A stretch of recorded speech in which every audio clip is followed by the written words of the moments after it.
¿Qué tal? ¿Cómo les va? Bueno, nos estamos acercando a una nueva feria del libro y ustedes saben que en relación a la literatura infanto-juvenil hay una serie de debates, de polémicas acerca de criterios, de contenidos. Hay contenidos aptos y no aptos, hay contenidos aptos y otros que son temas tabú.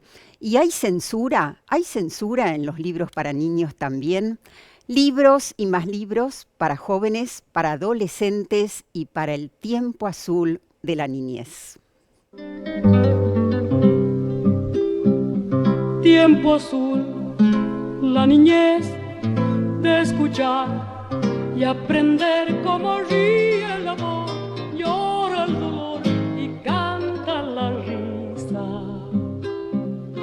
Y la extraña magia de una caricia. Barco azul de papel por el mar, se me fue barrilete fugaz para volar el cielo asombrado de algún viejo cuento nunca olvidado. A caballo del sol. Y esto fue La niñez en la inconfundible voz de Mercedes Sosa. Bueno, le doy la bienvenida a nuestros invitados, Sebastián Vargas, Iris Rivera. Muchas gracias por estar aquí. Son muy humildes ustedes porque cuando les pregunté cómo los iba a presentar, no hablan de los premios, no dicen nada, que son prolíferos autores de innumerables libros ambos. Algunos de los cuales iremos viendo en el transcurso del programa. Bueno, decíamos en la apertura, o decía yo, que hay algunos temas de debate. Pensaba que quizás los debates, todo lo que se pone en signo de interrogación, es más o menos reciente, porque, digamos, la literatura infantil de mediados del siglo pasado no tenía muchos cuestionamientos, ¿no? No sé qué pensás, Sebastián, pero bueno, mientras tenía un cierto relato y algunos diminutivos y las poesías una rima más o menos fácil y era corto, estaba todo bien. Pero después ingresó otra literatura y ahí vinieron los debates. Siempre hubo cuestionamientos, porque siempre hubo ciertos mecanismos de, no sé si llamarlo de censura, pero sí de un acomodamiento de la literatura para chicos, ¿no? Como se considera que aparte de ser textos literarios, como que tienen que hacer otras cosas, claro, los textos de literatura infantil, como por que ejemplo, tienen que educar, como que tienen que... Y entonces a partir de eso se le piden cosas a los textos para chicos que en realidad no necesariamente tendrían que proveerlas. Por ejemplo, que no tengan malas palabras, que no sean difíciles, que no sean largos, que no sean... Eso estuvo desde siempre. Pero claro, sí es cierto que en los últimos tiempos aparecen nuevos debates, ¿no? Sí. Claro, Sí. Un poco lo que se esperaba en algún momento es que enseñen algo, que sean más o menos moralistas. Iris. Bueno, a mí me parece que hay una diferencia grande entre entender y comprender. Y me parece que ese equívoco por ahí está en la base de lo que se le pide a veces, como decís vos, Sebastián, a la literatura. La literatura no está para ser entendida. Entender, se entienden los conceptos, se entiende... en mi definición, ¿no? Propia, por la manera en que escribo también, ¿no? No está para ser entendida, sino comprendida. Entre comprender y entender hay una diferencia hasta en el diccionario. Comprender tiene que ver con abrazar, en una de las acepciones. Entonces, por ejemplo, yo puedo entender la dictadura. Puedo entender por qué se apropiaron de los niños, por qué pasó que se hacía desaparecer personas. Yo entiendo cómo fue, quién lo hizo, para qué, por qué, todo lo entiendo. Lo que no puedo es comprenderlo. Ujú. Entonces, en la literatura uno puede estar comprendiendo sin haber entendido. Ujú. Te llega como una cosa que más pasa por el sentir que por el pensar. Puedes estar sintiendo con los 5 sentidos y no estar entendiendo como concepto, como por ahí como argumento de un cuento, pero algo sentís ahí, y me parece que si adaptamos o censuramos se puede perder eso. Bueno, y hablando de censuramos, ustedes saben que hay un tema muy reciente que provocó mucho debate y pronunciamientos, y una nota tuya muy buena, y tiene que ver con el intento de una editorial de censurar, adaptar, habría que ver de qué manera lo presentaron, nuevas ediciones de los libros de Roald Dahl. Contanos un poquito, Santiago, a ver, ¿quién es? Porque a lo mejor no todos conocen quién es Roald Dahl, y qué es puntualmente lo que ocurrió. Bueno, Roald Dahl es uno de los más famosos y más queridos autores de libros para chicos y jóvenes, considerados para chicos y jóvenes, pero bueno, es autor, por ejemplo, de novelas como Matilda, Charlie y la fábrica de chocolate, Las brujas. Es un autor ampliamente admirado, querido, y unánimemente considerado un autor muy bueno, literariamente muy bueno. Lo que se hizo ahora, él ya murió. Lo que se hizo ahora, con la venia de los herederos y quienes tienen los derechos de sus libros, es sacar nuevas ediciones. No fue un intento, se hizo, salieron nuevas ediciones con los textos adaptados, para quitarles todo lo que podría considerarse ofensivo para lectores sensibles actuales. Por ejemplo, si un personaje, Roald Dahl escribió que es gordo, ya no va a decir más que es gordo. Dice que es grande, enorme, dice, enorme, lo cual enorme. Es peor que gordo, pero si un personaje es feo, ya no dice más que feo. Por ejemplo, Matilda, en un párrafo en que cuenta las lecturas de ella, y decía que leía a Rudyard Kipling, ahora va a leer a Jane Austen o John Steinbeck, lo cual para lecturas de una nena de 10 años es un poco raro. Bueno, a ver, debe haber muchos motivos. ¿Vos cuáles crees más que son, Iris? ¿También hay algún tema de mercado, reemplazando esas palabras? ¿La editorial puede pensar que va a vender más? Puede pensar que los libros no van a ser cuestionados por las personas bien pensantes, las llamadas personas bien pensantes, que termina siendo algo así como que no cuento lo que sucede, sino lo que debiera suceder, ¿no? Entonces, una empresa, me imagino, podrá pensar que vende más si puede entrar a colegios donde los valores están dados como temas. Sí, colegios, no familias. Sí. Es como si los niños, por leer algo no políticamente correcto, tuvieran que tomar ese ejemplo. Tener comportamientos como el del personaje, por ejemplo. Claro. Algo de eso decías, Sí, creo vos. Sí, es como una subestimación de la capacidad de un lector, y también una sobreestimación del poder de la literatura. No es que alguien lee sobre un personaje que se droga o que asesina a otra persona y uno no por leer eso va a empezar a actuar así. Claro. No funciona así la literatura. Claro, también es en ese sentido entonces una desconfianza en el lector, ¿no? Sí. Ahora, esto no lo podrían hacer, supongo, si el autor estuviese vivo.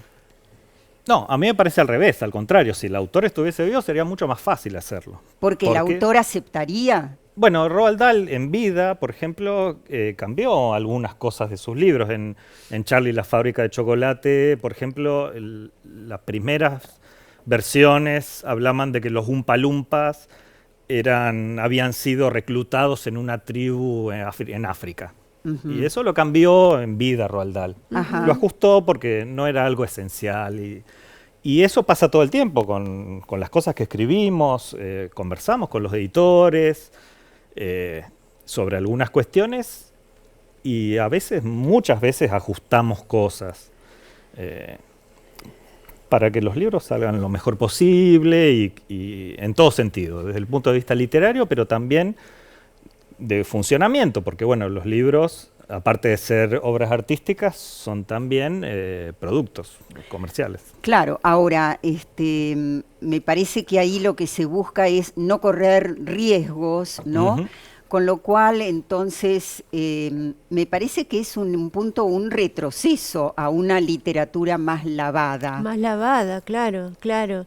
Sí, yo pensaba también puede haber adaptaciones por la edad de los destinatarios, la supuesta edad de los destinatarios, y que supuestamente no llegarían a comprender determinadas cosas. Y pensaba, uno a los niños de corta edad los pones en una pileta, por ejemplo, para que no es para que naden en el primer momento, les ofrezco la inmersión en el agua. La literatura es eso también, es un fenómeno de inmersión. Es zambullirse. Es zambullirse. Y bueno, si necesitan, le puedo ofrecer flota a flota, le puedo ofrecer le puedo ofrecer contención, pero no le niego el agua.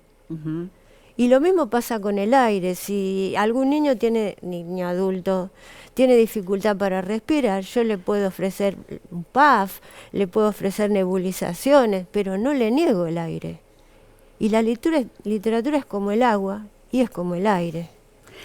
Bien, vamos a seguir con este tema de la censura, de las supuestas adaptaciones. Vamos a escuchar primero a un español, no sabemos su nombre, pero más allá de la nota tan buena que vos escribiste, Sebastián, hubo reacciones en todo el mundo. Esta fue una. Pocas cosas me parecen más ridículas que el revisionismo literario, esa corriente ideológica que quiere hacer a la literatura clásica más amable para que los lectores de nuestros tiempos no se vayan a traumar. Y digo esto porque acaba de anunciarse que los libros infantiles de Roald Dahl, a quien tal vez recuerden por Charlie y la fábrica de chocolates, Matilda o mi favorito, Las brujas, fueron revisados por un grupo de lectores sensibles, literalmente así los denominaron, para eliminar cualquier pasaje o palabra que se considere ofensiva para los lectores de hoy. Y una vez realizada la revisión contratada por la editorial Puffin, que tiene los derechos de Roald Dahl y de un montón de libros para niños, se llegó a la conclusión de que la palabra feo se eliminará de todas las descripciones de personaje, que los Oompa Loompas serán considerados ahora personajes de género neutro y que la palabra gordo se eliminará también de todas las descripciones de personaje, salvo en los casos en los que pueda sustituirse por enorme. De lo contrario, simplemente se borra. Pero la cosa no queda ahí, porque los lectores sensibles, pues ya encarrerados, decidieron cambiar párrafos enteros. Y por ejemplo, a los lectores sensibles no les cae bien Joseph Conrad y decidieron que Matilda ahora tiene que leer a Jane Austen. Y como tampoco les cae muy bien Rudyard Kipling, yo creo que por lo colonialista, pues decidieron que Matilda leyera a John Steinbeck. Y creo que detrás de todo esto hay tres problemas que son interesantes por un lado y graves por el otro. El primer gran problema es la subestimación del intelecto de los lectores. La gente no es tan estúpida como muchos quieren creer. Y creo que todos estamos de acuerdo en que la eliminación de una palabra del diccionario es una solución bastante burda e ingenua a un problema que trae muchísimas cosas más complejas de fondo. El segundo gran problema es que cualquier persona con 2 neuronas entiende perfectamente que si estamos leyendo a Roald Dahl o a Rudyard Kipling, estamos leyendo una literatura que fue creada en un momento específico de la historia y que refleja las nociones morales de la sociedad de la época. Por más fascistoide que sea este y por más colonialista que sea este. Por lo tanto, pretender que los seres humanos siempre se comportaron y hablaron como el sector social más privilegiado del siglo XXI es una forma bastante ridícula de blanquear la historia. Y finalmente, lo más preocupante de todo es que cuando se le abre la puerta a la censura o al revisionismo, uno nunca sabe dónde se va a detener. Vamos, además de que suena absurdo reescribir a las brujas cuando en cualquier librería puedes comprar las obras completas de Sade sin que nadie te pregunte tu edad, la amenaza del crecimiento de una censura gradual que comience a reescribir la literatura clásica es bastante preocupante. En fin, ojalá la opinión pública alce la voz y se detengan estas iniciativas impulsadas por aquellos partidarios de una cultura aséptica y homogénea. Bueno, digamos, a ver, por un lado hubo, decíamos, muchos pronunciamientos. La editorial, esto fue en Gran Bretaña, ¿no? Sí, de Dio hecho, sí. tuvieron que dar marcha atrás. Me parece que Una marcha atrás, quizá más o menos, contaban ¿no? con una cierta protesta que también funcionara como una estrategia de marketing para vender más estos libros reformulados, pero no creo que contaran con el repudio casi unánime que hubo en todo el mundo a partir de esto.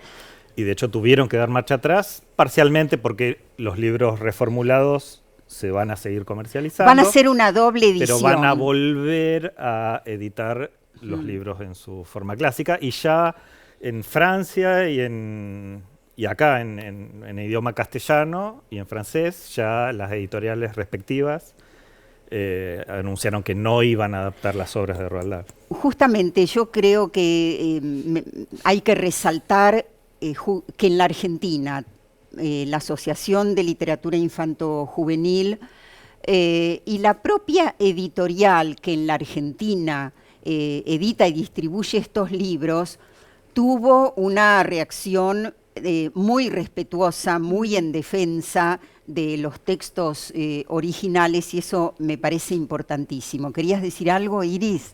No, estoy muy de acuerdo porque no les podemos negar la impronta de una época a los niños de otra época. Es como si la literatura no tuviera historia, ¿no? Se hizo algo también así que no. recientemente con los libros de Agatha Christie, las novelas policiales de Agatha Christie, y con las novelas de James Bond. Es como un intento, como decía el español en el video que pasaste recién, como un intento de blanquear y que todo se vea mejor de lo que fue. Ahora, si nos quedamos en que solo las editoriales censuran, a lo mejor estamos dejando de lado algunas acciones que los adultos a veces tienen, y los seguimos en el próximo bloque, cuando el adulto elige por los chicos qué libros van a leer, cuando se cambia el final para que termine un poquito mejor o se cambian algunas palabras. Bien, lo retomamos en el próximo bloque. Seguimos entonces con Sebastián Vargas e Iris Rivera.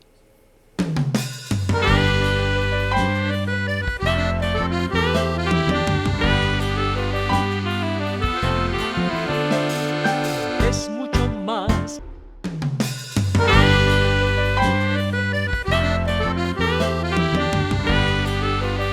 Bueno, muchas veces hay acciones, decisiones que se toman en nombre del cuidado de las infancias, sobre todo, y habría que pensar también entonces qué concepto de infancia y cultura se tiene cuando se toman esas decisiones, como por ejemplo la censura. Habíamos dejado planteado el tema de la censura sin querer queriendo, a lo mejor desde los adultos, Iris. Sí, yo coincido mucho en que esto es materia de debate, ¿no?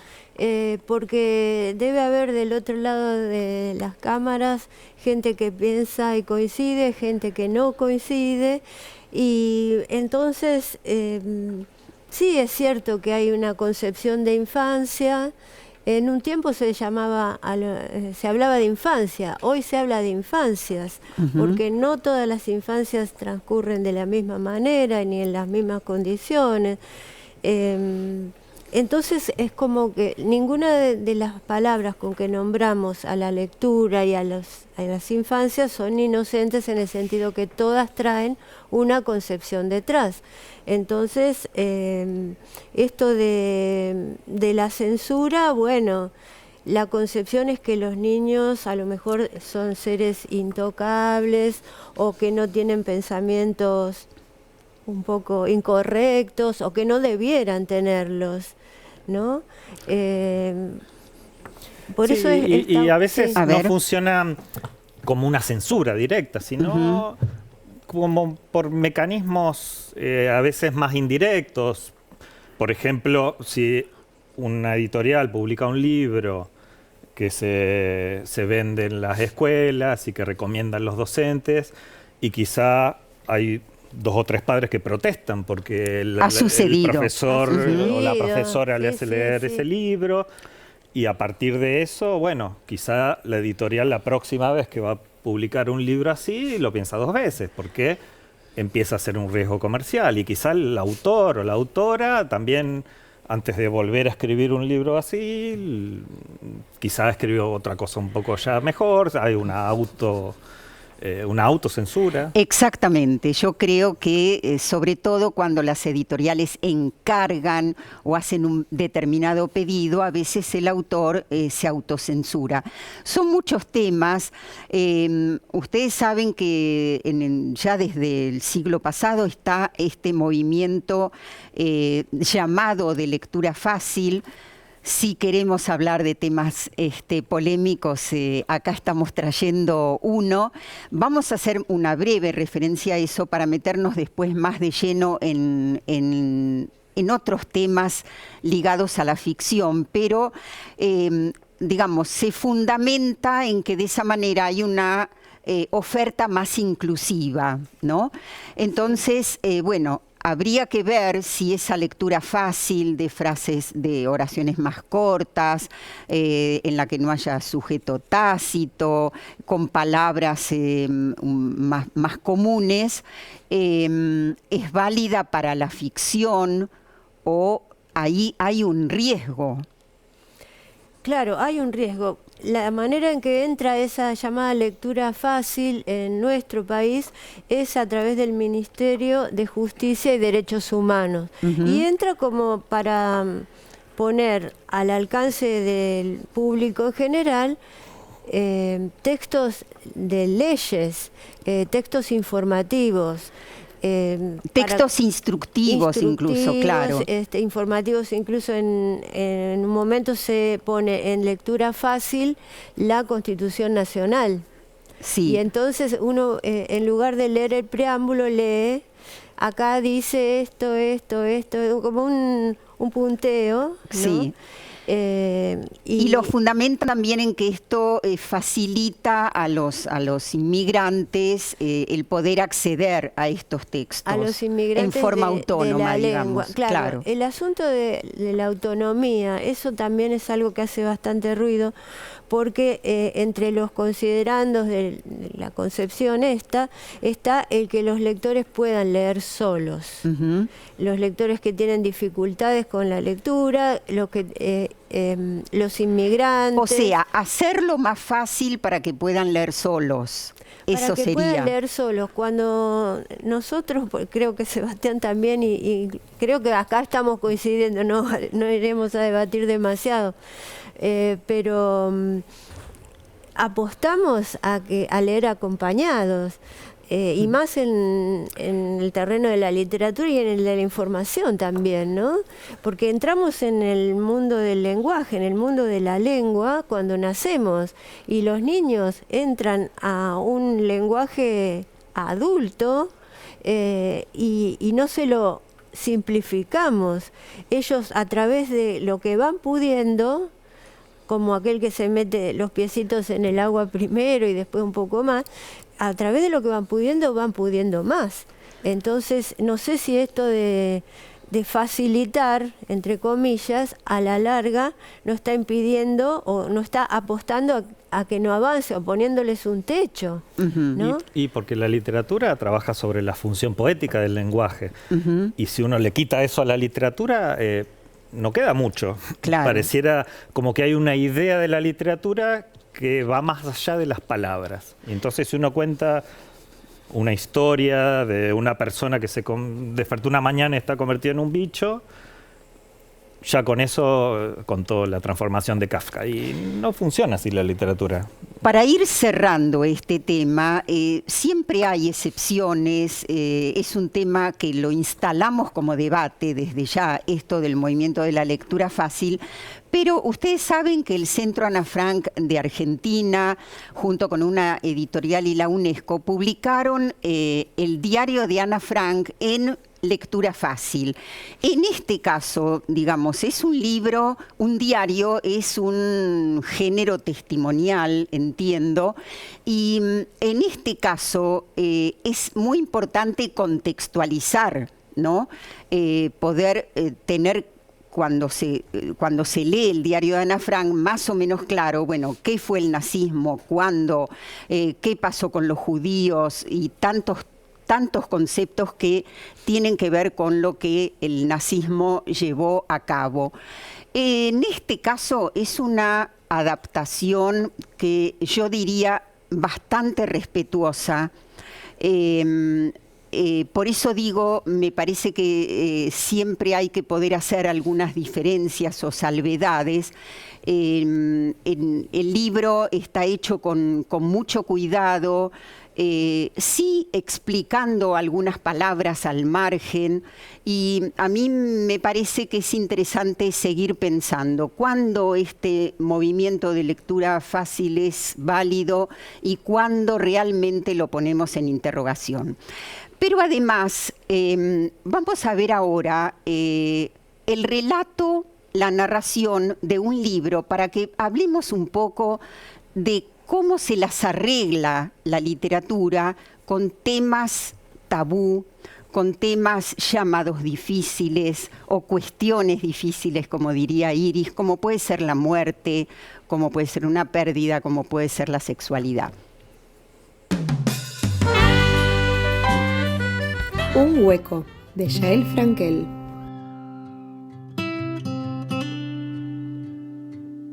Se fue, y en su partida se llevó algo mío. Me dejó un hueco. Y ahora trato de llenarlo, tratan de llenarlo. Pero sigue ahí, sin importar lo que yo haga. Incluso hay días en los que se adueña de mí y de otros. Un hueco puede parecer un lugar desolador, y sin embargo, cada día me doy una vuelta por ahí. Porque es un sitio cálido, inspirador, un sitio reparador, un sitio diferente a todos, a donde puedo regresar cada vez que quiera. Es que hay huecos y huecos. Y creo que el mío me acompañará siempre, porque sin este hueco ya no soy yo.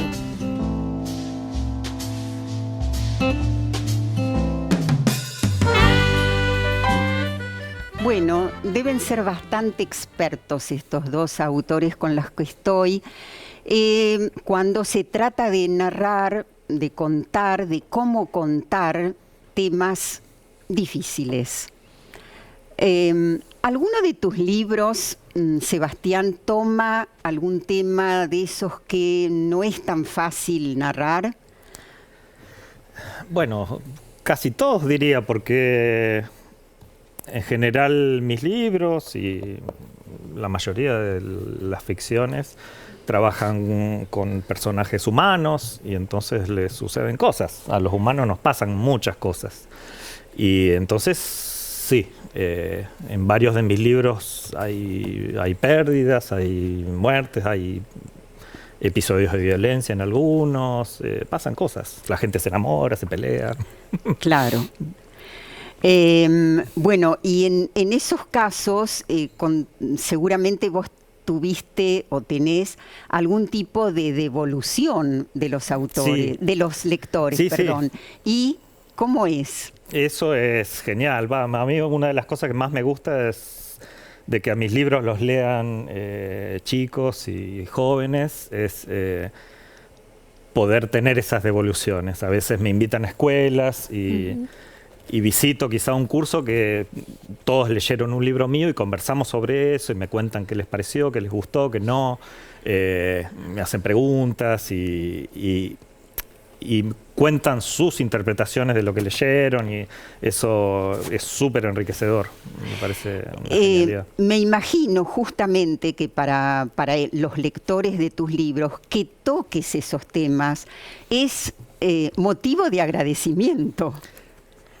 Y me parece que funciona, acerca al lector que un texto cuente cosas que se relacionan con la vida de Con quien la lee. vida real. Sí.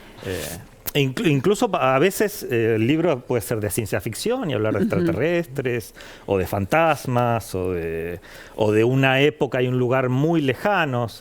Mi primera novela, que escribí a dúo con un amigo mío, Patricio Kilian, es una novela histórica que ocurre en el año 1000 en Groenlandia, en una tierra de vikingos.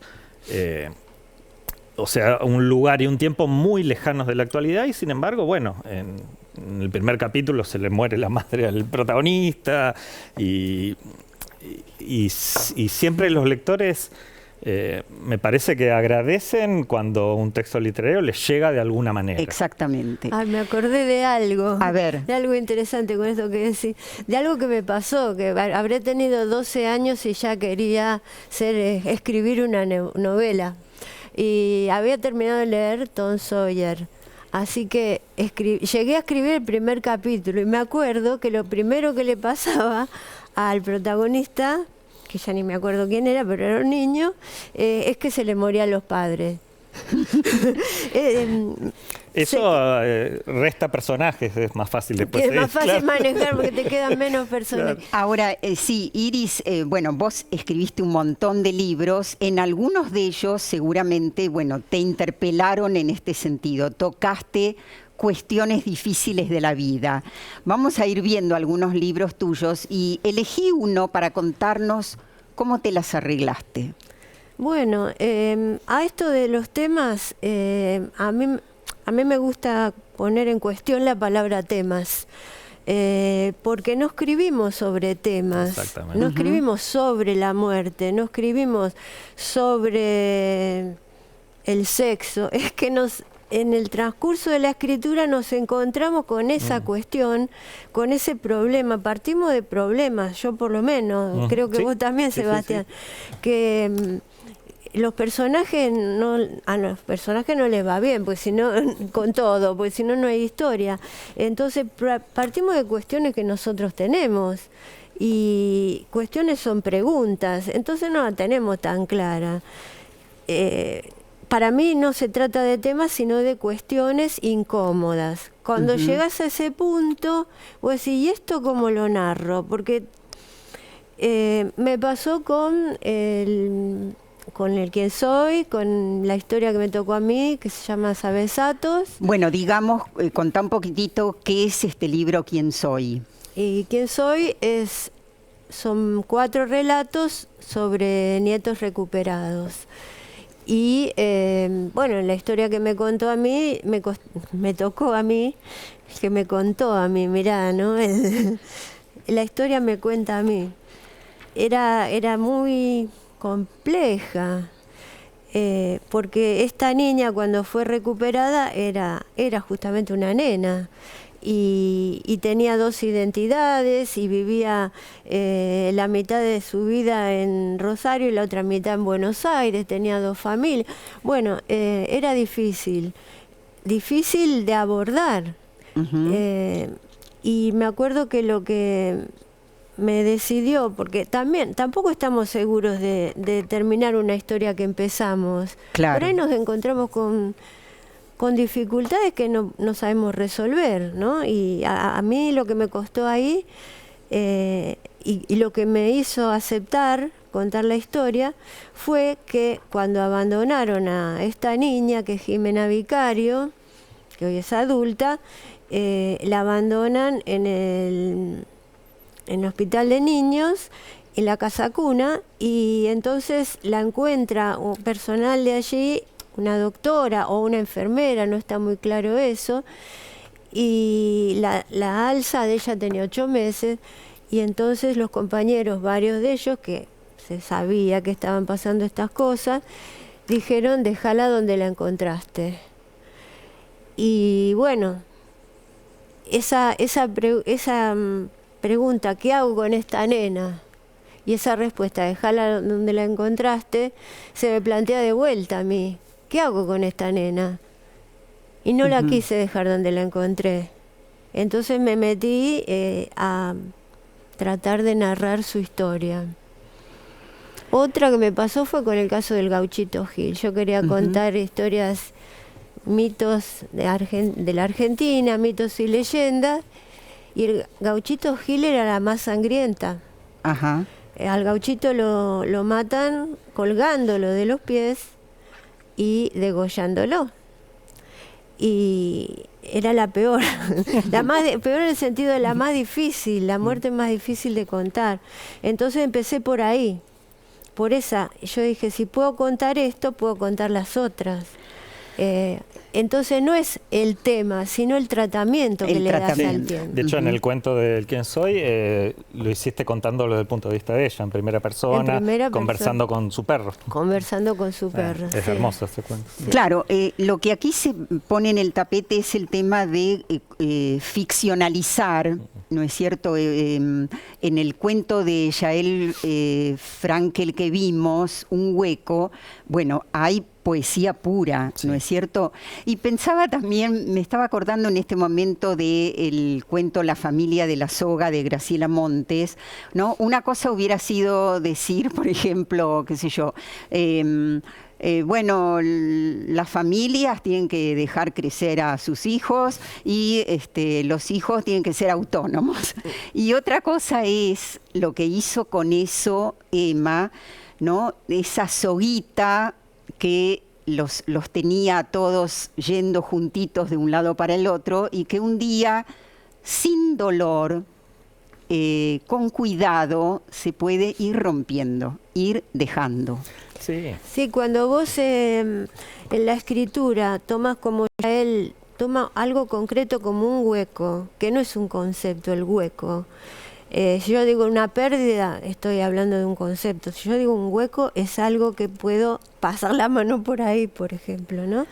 O como en la familia de la soga, Graciela Montes pone una soga, no habla de independencia, que es una palabra abstracta, nada de eso, sino una soga y una tijera brillante, que es que es otro objeto. Entonces entramos dentro de lo que hace a las analogías y a las figuras literarias, a la poesía, y a través de la poesía podemos llegar a contar cuestiones muy porque difíciles. las palabras en sí no son difíciles, digamos, ni en el cuento de la soga, ni en el de Yael. Y sin embargo, hay mucha profundidad. Hay mucha profundidad. En esa poesía, en ese tratamiento poético de un tema. Claro, cuando en el libro Un hueco, realmente es como si se sintiera en el pecho, ¿no? Ese vacío, ese dolor. Nos vamos al próximo bloque, nos queda mucho todavía. Vamos a ir al encuentro de una entrevista al escritor Istvan.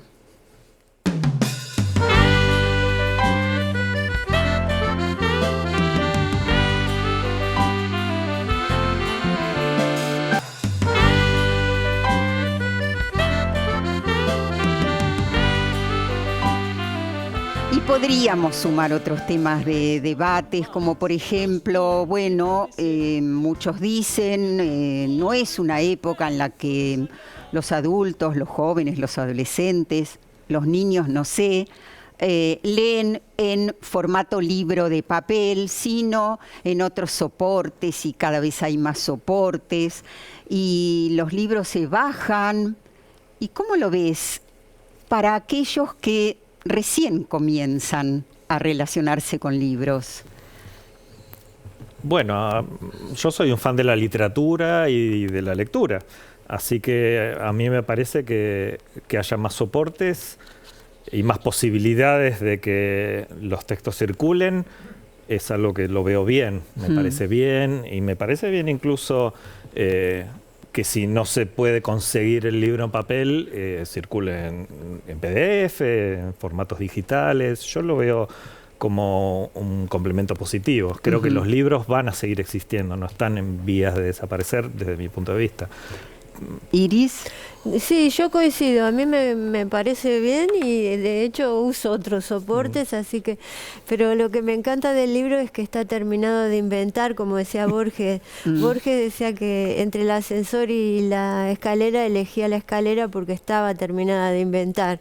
Si se corta la luz vos podés leer igual en un libro, o si no tenés internet también podés leer. Claro. El libro está terminado de inventar.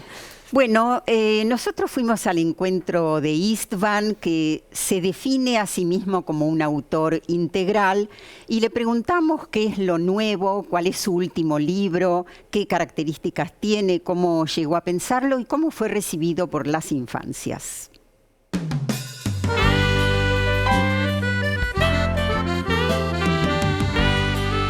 Siempre estoy en la feria, la única, bueno, la que no fue en 2020 y en 2021 creo que tampoco hubo, ¿no? Creo que tampoco hubo feria.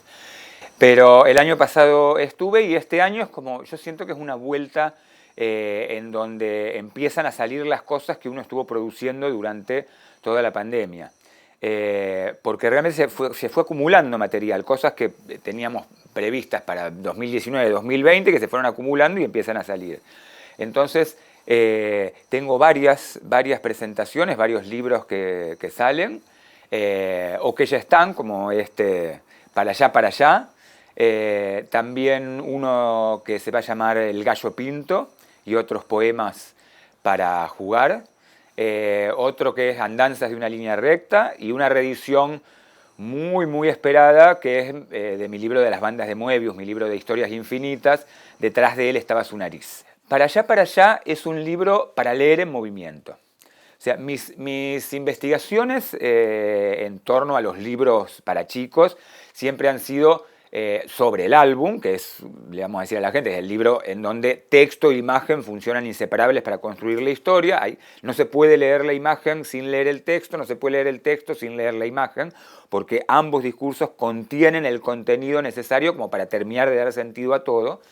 Y cada vez más me fui yendo hacia el libro objeto y hacia el libro lúdico, hacia el libro en donde, por ahí, sin ser objeto, o sea, el libro objeto implica algún tipo de cosas que no es convencional en los libros, o sea, tiene otra forma de editarse o de imprimirse, pero este otro tipo de libros como lúdico, en donde el libro se convierte en un cuerpo que entra a jugar con el cuerpo de quien lee. Entonces, para allá, en ese sentido, es un que ven ya, por ejemplo, recién tuvimos una situación con la cámara que me decían, no, pero ponerlo al derecho, pero no tiene, es que no tiene derecho ni revés, porque es un libro en donde se lee, la cabeza es una parte más del cuerpo, hay que leerlo con todo el cuerpo, porque uno prueba transitarlo caminando, pero terminas cayéndote del libro, entonces al caerte del libro tenés que volver a treparte y probar girando. Al probar girando, de nuevo te mareás y entonces o quizás te tropezás con el pliegue del libro, entonces te caes y entonces tenés que volver a treparte para probar girando. Girando ya lo dije, flotando. O todos movimientos donde siempre uno cae del libro, vuelve a treparse, se encuentra con dificultades que el libro ofrece, hay que saltar el lomo, hay que saltar el libro. Impresionante cómo funciona con los chicos, pues los chicos enseguida entienden el juego y mamás y papás enseguida se enganchan. Obviamente para leerlo antes de ir a dormir sería como una invitación a no dormir. Es un libro que para allá hay que seguir la flecha. Entonces el libro empieza invitando a seguir la flecha. ¿Y qué hacemos con esto? Entonces, eso es que hay que resolver desde un punto de vista físico, porque el libro es un cuerpo y muchas veces nos olvidamos que el libro es un cuerpo, que el libro es un objeto. Lo que espero con para allá es que lo adopten en todos lados, adopten en el sentido que se lo apropien, que lo jueguen, que lo salten, que lo muevan. Es un libro para para poner el piso y girarlo alrededor, para saltarlo, para después levantarlo y usarlo como alfombra voladora. Bueno, siempre nos sorprende Istvan y vamos viendo sus libros y les contamos de paso que, bueno, Istvan en realidad se considera un autor integral y concibe al libro como un objeto integral.